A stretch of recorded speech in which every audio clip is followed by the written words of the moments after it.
Hi, my name is Caden Brawley, and I'll be doing problem number one, which is FC Barcelona versus La Liga. And the basis of this assignment is to create a pitch in order to highlight some of the issues that FC Barcelona and La Liga have been having, and to come up with some sort of conflict resolution for the two. A little backstory about FC Barcelona. The soccer club is a cultural carrier, meaning that back when Francisco Franco was a dictator over Spain, he would let FC Barcelona have their own culture within the confines of the soccer arena, meaning that they could speak their own language, they could have their flag out, they could do a lot of different things that was not allowed outside of that arena. But in doing this, it created a lot of independence within FC Barcelona because that culture was carried over. And so this carries over to now with the conflict between FC Barcelona and La Liga, because FC Barcelona, according to the BBC, the Catalan president signed a declaration of independence from Spain, declaring that Catalonia wanted to be recognized as their own independent country.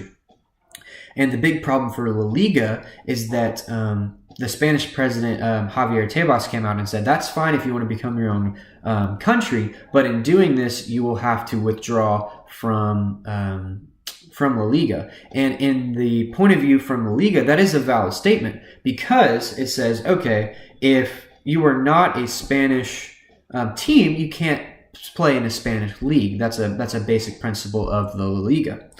So now that you know some of the history of FC Barcelona and the conflict at hand, now we must underline the mutual underlying interest between FC Barcelona and La Liga, and those two interests are money and power. Now, the reason these are money and power is because in the point of view of La Liga, if FC Barcelona left, they would lose a lot of money and a lot of influence, because FC Barcelona has such a market in La Liga, in the Spanish soccer league.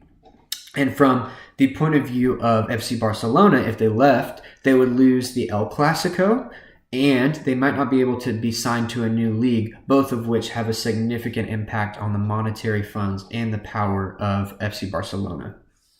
And so next we have to talk about bringing these two interests to the table in order to come to some sort of conflict resolution, and that is done through communication, efficient communication.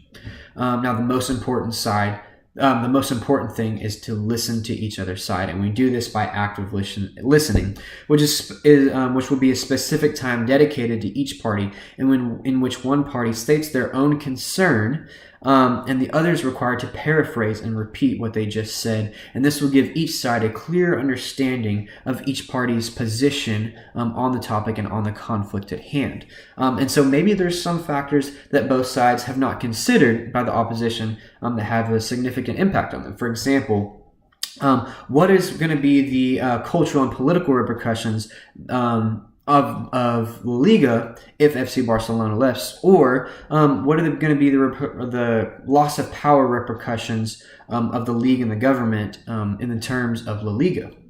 It may make them look bad if FC Barcelona left.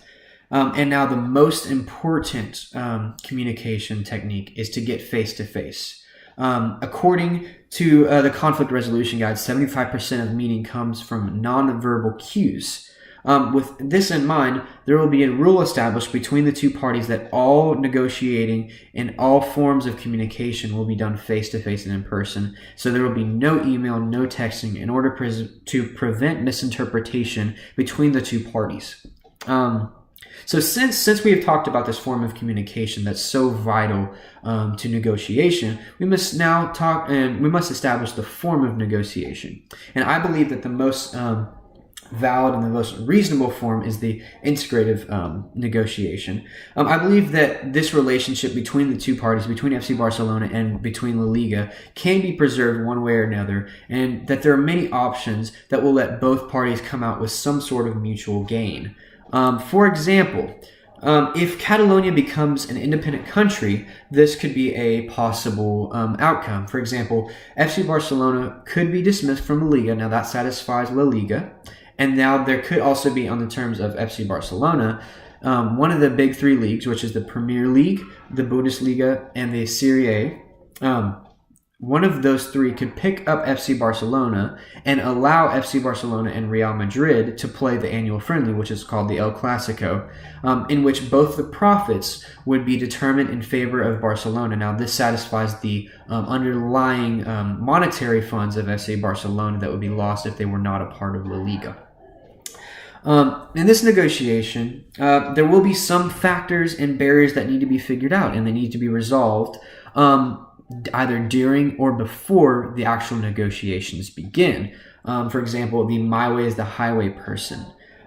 This is going to be a person that just says that, hey, my way is the highway. My way is better than your way.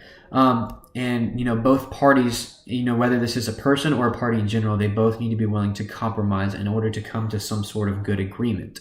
The other one is reframing each argument. And so this is my job as a negotiator to take the spoken content of one party and reframe it in a way that's less hostile to the other party. For example, I could change negative words into neutral words to avoid the us and them mentality, so that each party feels like the other party actually cares about what they're saying and it's not just butting heads each time.